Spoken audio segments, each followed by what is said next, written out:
بسم اللہ الرحمن الرحیم۔ السلام علیکم ناظرین، آج کی ہماری ویڈیو کا عنوان سبق دوستی کے پھل کا خلاصہ، جو کہ آپ کو اسکرین پہ نظر آ رہا ہوگا، جو کہ امتحانی پوائنٹ آف ویو سے بہت زیادہ امپورٹنٹ بھی ہے۔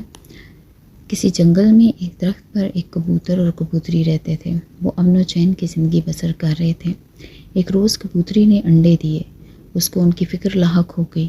وہ کبوتر سے کہنے لگی کہ انہیں کسی کو دوست بنا لینا چاہیے تاکہ مصیبت کے کام وہ ان کے کام آ سکیں۔ کبوتر نے کہا کہ ان کی برادری کا کوئی پرندہ قریب نہیں ہے، لیکن کبوتری نے اسے کسی دوسری برادری کے پرندے سے دوستی کرنے کو کہا۔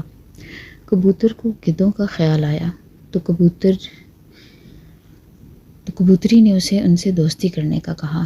کبوتر گدھوں کے پاس گیا اور دوستی کرنے کا مشورہ دیا۔ گدھوں نے ان سے دوستی کر لی اور کہا کہ ہمسائے تو ماں جائے ہوتے ہیں۔ مزید یہ کہ گدھ نے کبوتر کو قریب درخت کی کھو میں رہنے والے سانپ سے دوستی کرنے کا کہا تو وہ فوراً راضی ہو گیا۔ اس کے بعد گدھ اور کبوتر سانپ کے پاس گئے اور آنے کا مقصد بیان کیا۔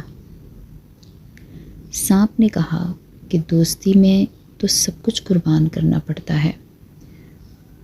کبوتر اور گدھ نے اسے یقین دلایا کہ وہ ہر قدم پر انہیں ثابت قدم پائیں گے۔ اسی طرح ان تینوں میں دوستی ہو گئی۔ ایک روز ایک شکاری ادھر آ نکلا۔ شام تک اسے کوئی شکار نہ ملا۔ اس نے ادھر ادھر دیکھا تو اسے درخت پر گھونسلہ دکھائی دیا۔ اسے معلوم ہو گیا کہ کہیں اس میں بچے ہیں، کیونکہ کبوتری کے انڈوں کی جگہ اس کے بچوں نے لے لی تھی۔ شکاری نے سوچا خالی ہاتھ جانے سے بہتر ہے کہ یہ بچے ہی لے جاؤں۔ اندھیرا چھانے لگا تھا۔ شکاری نے لکڑیاں جمع کیں اور آگ لگائی اور اس کی روشنی میں درخت پر چڑھنے لگا۔ کبوتر اور کبوتری کو فکر لاحق ہو گئی۔ وہ فوراً قریب دریا پر گئے اور پروں میں پانی بھر بھر کر آگ کو بجھانے لگے۔ تھوڑی دیر بعد آگ بجھ گئی۔ شکاری نے پھر آگ جلائی، لیکن کبوتر اور کبوتری نے دوبارہ آگ بجھا دی۔ شکاری نے اس مرتبہ موٹی لکڑیاں جمع کیں اور آگ جلائی۔ اب آگ کو بجھانا کبوتر اور کبوتری کے بس میں نہ تھا۔ کبوتر فوراً گدھوں کے پاس مدد لینے کے لیے گیا۔ اس طرح چاروں نے مل کر دریا سے پروں میں پانی بھر کر آگ کو بجھایا۔ اب شکاری تھک چکا تھا۔ اس نے رات وہیں گزارنے کا ارادہ کیا اور چادر بچھا کر سو گیا۔ گدھوں کا جوڑا اور کبوتر اور کبوتری یہ سب دیکھ رہے تھے۔ انہیں شکاری کے ارادے کا علم ہوا تو گدھ اور کبوتر سانپ کے پاس گئے اور مدد کے لیے بلایا۔ سانپ نے انہیں مدد کرنے کا وعدہ کیا اور واپس جانے کا کہا۔